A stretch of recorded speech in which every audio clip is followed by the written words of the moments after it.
yang paling kecil dalam Bulughul Maram min Adillatil Ahkam. Ya, para sahabat radhiyallahu taala anhum itu ketika mereka menunggu sholat Isya dari selesai sholat Maghrib, mereka duduk terkantuk-kantuk. Ketika dikumandangkan sholat Isya, mereka mengerjakan sholat tanpa dijelaskan mereka berwudu. Jadi kalau tidak batal, tidak wajib berwudu, tapi sunnah tajdidul wudu, sunnah untuk memperbarui wudu. Jadi misalnya kita belum batal, tetapi kita ingin mengerjakan sholat fardhu lain, sunnah kita mengerjakan wudu dalam rangka tajdid, memperbarui wudu. Ya. Tetapi kalau kita batal sholat kita, wudu kita, maka wajib mengerjakan wudu sebelum melaksanakan sholat. Nabi mengatakan dalam hadis Imam Bukhari, qala Rasulullah sallallahu alaihi wasallam, la yaqbalu Allahu salata ahadikum idza ahdatha hatta yatawadda. Allah tidak akan pernah menerima sholat salah satu di antara kalian tatkala dia hadas hingga dia berwudu. Inilah dalil yang menegaskan kewajiban bahwa orang yang hadas ketika hendak melaksanakan sholat dia harus berwudu. Diperkuat hadis, la tuqbalu sholatun bi ghairi wudu'in, tidak diterima sholat tanpa bersuci. Jadi ini para ulama tidak ada khilaf, wudu dijadikan sebagai syarat sah pelaksanaan sholat. Jadi kalau tidak wudu maka sholatnya tidak sah. Nah, poin yang kedua ini berbeda pendapat para ulama. At-tawaf haulal Ka'bah, tawaf di sekeliling Ka'bah.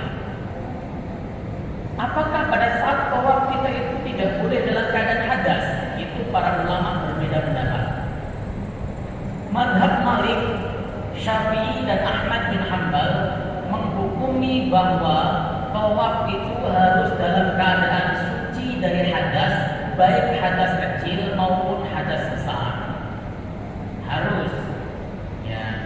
Mereka mendasari yang pertama hadis Nabi sallallahu alaihi wasallam disebutkan li anna tawaf as-salat tajibu fi taharah.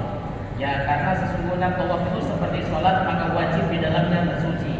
Qala Rasulullah sallallahu alaihi wasallam, Nabi bersabda, at-tawaf haula al-baiti mithlu as-salati. Tawaf di sekeliling Baitullah itu seperti salat. Illa annakum tatakallamuna fi, kecuali kalian boleh berbicara pada saat tawaf. Jadi kalau tawaf berbicara sekedarnya tanpa zikir itu boleh. Dan harus kita sadari Pak, sebenarnya di dalam tawaf itu tidak ada zikir khususnya kecuali baca Rabbana atina fid dunya hasanah wa fil akhirati hasanah wa qina adzabannar, mulai dari rukun Yamani sampai Hajar Aswad. Selebihnya dari Hajar Aswad muter sampai rukun Yamani itu tidak ada zikir khususnya. Bahkan Al-Imam Asy-Syafi'i di dalam kitab Al-Um mengatakan, membaca Quran lebih aku sukai pada saat tawaf. Jadi Imam Syafi'i ketika beliau tawaf, setelah baca Rabbana atina fid dunya hasanah wa fil akhirati hasanah wa qina adzabannar, bismillahirrahmanirrahim, beliau kemudian membaca Al-Quran dengan hafalannya. Aslinya begitu. Makanya karena tidak ada zikir khusus, zikir apa saja boleh.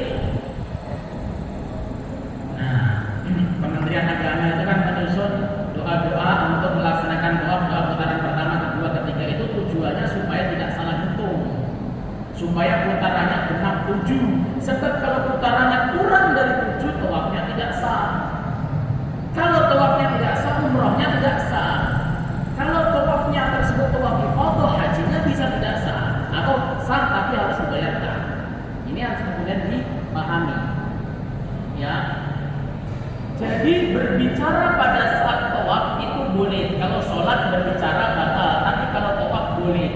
Tapi yang jangan kemudian sambil baca Pancasila ya, begitu ya. Itu meskipun bukan perkataan yang buruk, tetapi agak kurang adab ketika dibayar Allah.